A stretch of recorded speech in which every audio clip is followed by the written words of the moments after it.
Vamos a hablar con Miriam Vicente, ella es neurocirujana eh, y queremos que nos ponga un poquito en tema sobre qué es lo que le sucedió a Diego Maradona y si todos estamos expuestos a una situación de esas características. Miriam, bienvenida, buen día. Lorena Ortiz, Santiago Montórfano y Alejandro López la saludan. Hola, buen día, ¿cómo están? ¿Cómo estás, Buen Miriam? Muy día. bien. ¿Qué haces, Lores? Muy bien. Bueno, Un Miriam, gusto escucharlos. gracias, igualmente. ¿Qué le sucedió a Maradona? ¿Qué le encontraron? Aparentemente, por lo que sabemos por las noticias, ¿no? Lo que tiene Maradona es lo que se llama un hematoma subdural crónico. Un hematoma subdural crónico es una colección de sangre y algunos exudados, otros líquidos que se forma entre lo que llamamos las meninges, que son las cubiertas que cubren el cerebro, valga la redundancia, y el cerebro mismo. Las meninges son 3 capitas. Cuando la sangre se acumula entre estas capitas y el cerebro, esto se llama hematoma subdural, porque está por debajo de la dura madre, ¿sí? De ahí viene el nombre. El hematoma subdural puede ser de dos tipos. Puede ser agudo, que es aquel hematoma que se forma ante un accidente o ante un trauma de cráneo grave, casi siempre. Agudo es porque se forma muy, muy rápidamente. Es una situación prácticamente catastrófica cuando es de estas características, porque se acumula mucha cantidad de sangre entre el cráneo y el cerebro mismo y le genera una presión que muchas veces es fatal, ¿no? En el caso de Maradona, esto es un hematoma subdural crónico. ¿Qué significa eso? Que lleva bastante tiempo de formación.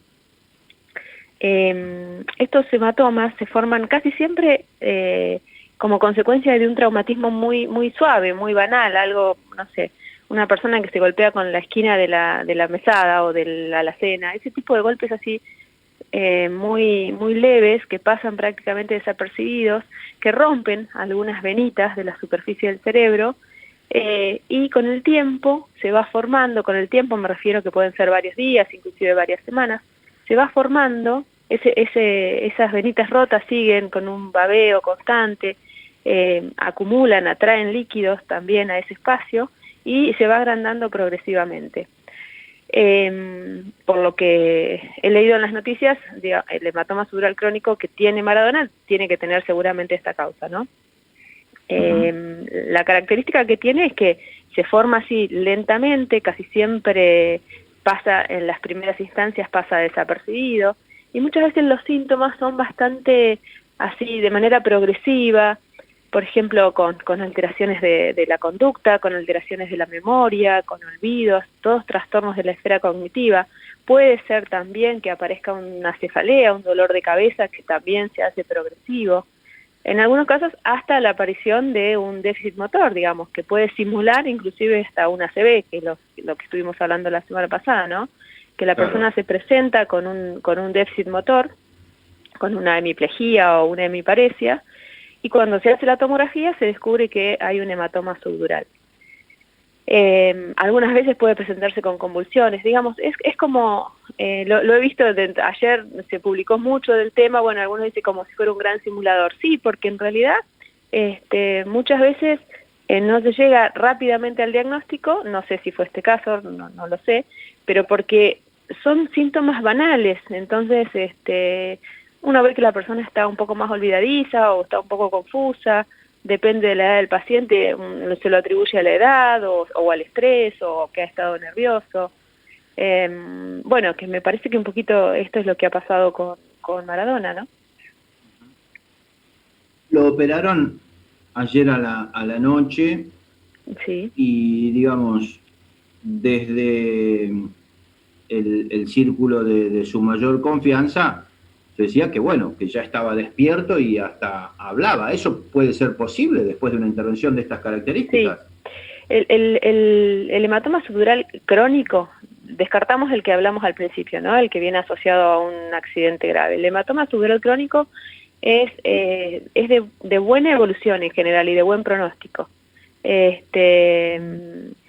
Puede suceder puede suceder a veces recidiva, a veces lleva unos días para poder hablar de la evolución definitiva, ¿no? Porque como ahí se generó un espacio, hay que dejar un drenaje, que es un tubito para que siga goteando y saliendo para afuera todo el líquido que se acumule. A veces puede suceder que recidive, eso, o sea, hay que esperar ahora por lo menos unas 48 horas o un par de días hasta hablar de una evolución definitiva. Pero sí, es muy normal que uno pueda, de hecho, Maradona en el momento en el que ingresa y todo lo demás no estaba con alteraciones de la conciencia importante, digamos, no estaba en coma ni mucho menos. Así que una vez evacuado el hematoma, es normal que los pacientes se despierten, hablen y estén, bueno, bien conectados. La evolución suele ser la mayoría de las veces benigna. Hay un tema con Maradona. Cada vez que le aparece una situación que complica su salud o su estado de salud, directamente se lo vincula con su antecedente de adicción a las drogas. Sí. Este no es el caso.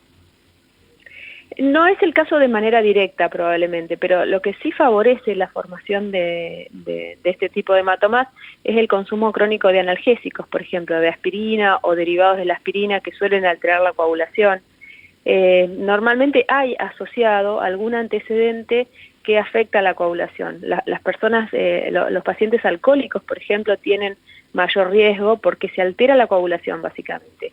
¿Qué nos pasa a todos? Nosotros, cualquier persona sana, sin trastornos de coagulación, se golpea, se lastima y eso se autolimita, digamos. Podemos tener, supongamos que sea en la cabeza, nos golpeamos, un golpe fuerte, se nos forma un chichón, pero eso se autolimita y se resuelve solo. En el caso de las personas que tienen alteraciones de la coagulación, que casi siempre coincide, sigue babeando. ¿Se entiende? La coagulación no alcanza a resolver el tema, entonces se genera como un babeo constante de gotitas, inclusive de sangre, que se van acumulando. Probablemente no, depende del consumo, ¿no? No directamente con algunas drogas específicas, pero alguna relación con un consumo problemático de medicamentos, inclusive de antiinflamatorios o de analgésicos o de alcohol, sí tienen relación con esto, sí, sí. Miriam, ¿este tipo de dolencias son normales? Son habituales de encontrar en personas mayores, básicamente, justamente por esta situación, ¿no? Porque por otro lado, se acompaña una cuestión anatómica, es que el cerebro va perdiendo tamaño con el correr del tiempo, vamos hacia una atrofia cerebral que puede ser muy leve, pero eso ya genera espacio entre el cerebro mismo, sus cubiertas, sus meninges y el hueso. Entonces eso favorece a la acumulación. No es infrecuente en la práctica neuroquirúrgica la aparición de un hematoma subdural. Tenemos muchos ejemplos de gente conocida, ¿no? La vicepresidenta en su momento se le evacuó un hematoma subdural, al actual ministro de Salud en su momento también se le evacuó un hematoma subdural. No es una patología infrecuente, por suerte sí es de evolución benigna después de la cirugía. ¿Qué es lo que tenemos que tener en cuenta? ¿Cuándo tenemos que ir, por ejemplo, a una consulta con Miriam Vicente para prevenir este tipo de situaciones? En realidad siempre alertamos a las personas, sobre todo a los familiares de personas mayores que consumen, no que consumen, sino que están medicados con anticoagulantes o con antiagregantes. Cuando nosotros tenemos un paciente que es mayor de 65, 70 años, que está medicado, por ejemplo, con la aspirineta que le damos a muchos pacientes para prevenir problemas de trombosis y demás.